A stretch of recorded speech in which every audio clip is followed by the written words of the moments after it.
လူဆိုကြီးကွက်လန်းကဘေးကနေတွတ်နေကျင်ဆဲလေကျွန်တော်တို့ရဲ့ကြီးကုန်းကတော့ပုံပြီးအရသာရှိမင်းရေးစနဲ့ရေးစားလေးပါပဲပြုံးရရင်လေးတကယ်ထိုးဆန်းပါကြီးကုန်းကနေ့တိုင်းအသားစားပေမဲ့အယိုးပေါ်အရေးတင်အောင်ပိန်လေးနေပြီးကွက်လန်းကတော့နေ့တိုင်းတက်လို့စားတာတောင်ထိတ်ဖြောင်ပိုက်ရွှဲနဲ့ဝတ်ဖီးနေတာပါအဲ့ဒီနောက်ကြီးကုန်းကကွက်လန်းကိုတောင်အတူတူမီးစားမှုဖိတ်ခေါ်လိုက်ပါသေးတယ်ကွက်လန်းခင်ဗျာအခုတို့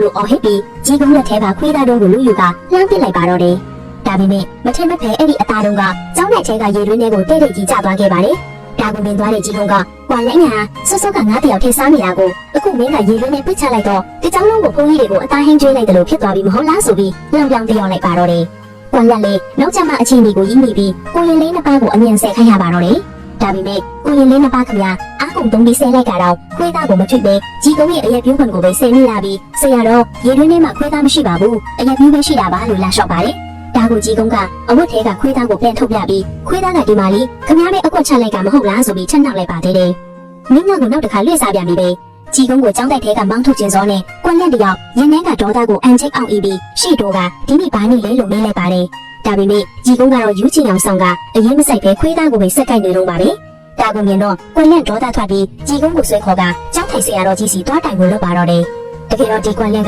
စိတ်တဘောထားတဲတိမ်ပြီးကြီးကုန်းရဲ့တန်ဖိုးအာဏာကိုမနာလိုနေရပါမိမိကိုယ်တိုင်ကတော့ဘာမှမတက်ပဲအစီတော်ဝင်းနဲ့ဝနေရပဲရှိတာလေ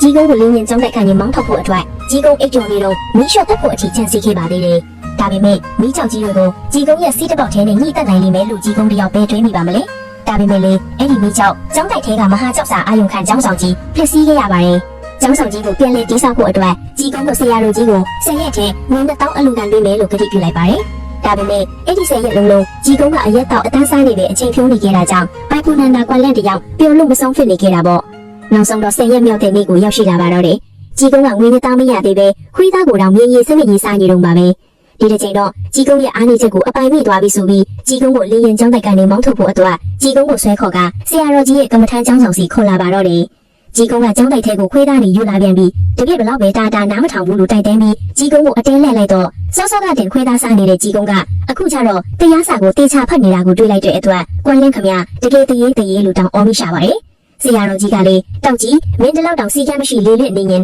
ဘယ်နည်းမှဖျားမှာမလဲလို့မေးတဲ့အခါကြီးကုန်းကဆရာတော်ကြီးကနေ့တိုင်းမြင့်မြတ်တင်နေရမှာပဲနေပြီးလော်ကီရဲ့ရတွေကိုဂရုမစိုက်ဘူးဒီအတိုင်းဆိုရင်တရားထိုင်တဲ့ဖျားထိုင်ကြီးပေါက်ပြဲသွားရင်လည်းအလကားပဲတပြင်းနဲ့အတူလူပြည်လောကကိုလွှဲလိပြီးဒုက္ခပေါင်း80တပါးကိုရင်ဆိုင်ပြီးတရားအမှန်ကိုရှာဖွေပြီးမှဖျားခစ်တာကပိုကောင်းပါတယ်လို့ပြန်လျှောက်ပါတယ်ဆရာတော်ကြီးကလောက်မပြောနဲ့မင်းတို့အရက်သမားအသားစားတဲ့လူပြင်းလို့ဖျားခစ်နိုင်ပါမလားလို့ဆိုတော့ကြီးကုန်းကလည်းတပိတ်ကိုလူပြင်းလို့ပြောရင်လည်းမပြင်းပါဘူးဖျားလို့ပြောရင်လည်းမဟုတ်ပြန်ဘူးဖျားမရှိဘူးဆိုရင်လည်းရှိနေပြန်ရောလူပြင်းလို့မပြင်းတာပါပဲရားလို့ပဟေဒီဆိုင်ကပြန်ချပတ်လိုက်ပါတယ်ဒါပေမဲ့ကွာလင်းကတော့အလွတ်မပေးပဲဆရာတော်နာကကပ်ပြီးဂုံချပြန်ပါတယ်ဒီနေ့က10ရက်မြောက်နောက်ဆုံးနေ့ဖြစ်တဲ့အတွက်တောက်ကြီးကိုငွေတွေအញ្ញံဆုံးအပလာခိုင်းဖို့ပြောပါတယ်ကြီးကုန်းကတော့ငါပြောထားတယ်မဟုတ်လားမိုးလေ3ချက်တင်းမှာငွေအရာမှာအခုအချိန်မပြည့်သေးဘူးလေစောင့်နေလိုက်အောင်လို့အေးလူပဲပြောနေကြပါတယ်ပြောလို့မဆုံးခင်ပါပဲမြို့စင်ဘောကတစ်မလူခောက်တန်း3ချက်မြင်သွားပါတော့တယ်အချင်းစီသွားပြီဆိုတာနဲ့ကွာရန်ကဂရိပြောထားတဲ့ငွေတွေကိုထုတ်ပေးဖို့ကြီးကုန်းကိုအကျဉ်းတောင်းပါတော့တယ်ကြီးကုန်းကတော့ရင်ပထဲကိုဟုံလိုက်ပြေးလိုက်ပဲပြီးငွေတပြားမှထွက်မလာပါဘူးကြီးကုန်းငွေမထုတ်နိုင်တော့ဘူးလို့ထင်နေတဲ့အချိန်မှာပဲရုတ်တရက်ကိုရင်လေးတယောက်ကစိတ်လှရှားစွာနဲ့ပြေးဝင်လာပြီး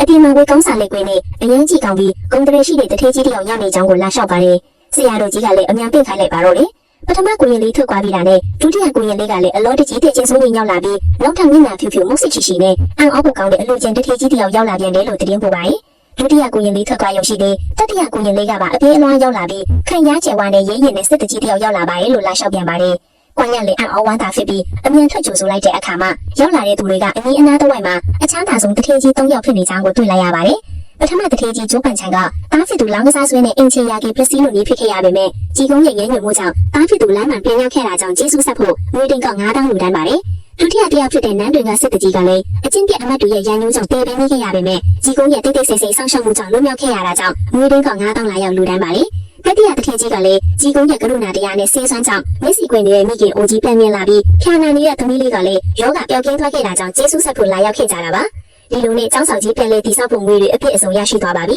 ဒါပေမဲ့စိတ်တဘိုးထားတေးတင်တဲ့ကွန်လန်းကတော့ကြီးကုန်းကိုလွှတ်မပေးခြင်းသေးပဲတောက်ကြည့်ရင်မင်းမေတွေတော့အလူကန်ကြပါပြီဒါပေမဲ့ငွေရှိုံနဲ့တင်ကျောင်းဆောင်ကြီးကိုမစုံနိုင်သေးဘူးလေလို့ဆိုကထပ်မံအချက်ကိုကိုင်းကိုစူးစမ်းပါတော့တယ် ဒါကိုရိပ်မိတဲ့ကြီးကုန်းကမင်းပြောချင်တာကငါ့ကိုစာနဲ့ရိတ်ခါလေးပါသွားပြီးအလူကန်ခိုင်းချင်တာမဟုတ်လားလို့ပြန်ပြောလိုက်တဲ့အခါလေလုံးနဲ့ကွန်လင်းကငါညီကိုလေးစိတ်ကိုချင်းဘလူးလို့တူသွားကြတာလေဟာဟာဆိုပြီးအရှက်မရှိဆက်လက်အမျက်ထုတ်ဖို့ကြံစီပါတော့တယ်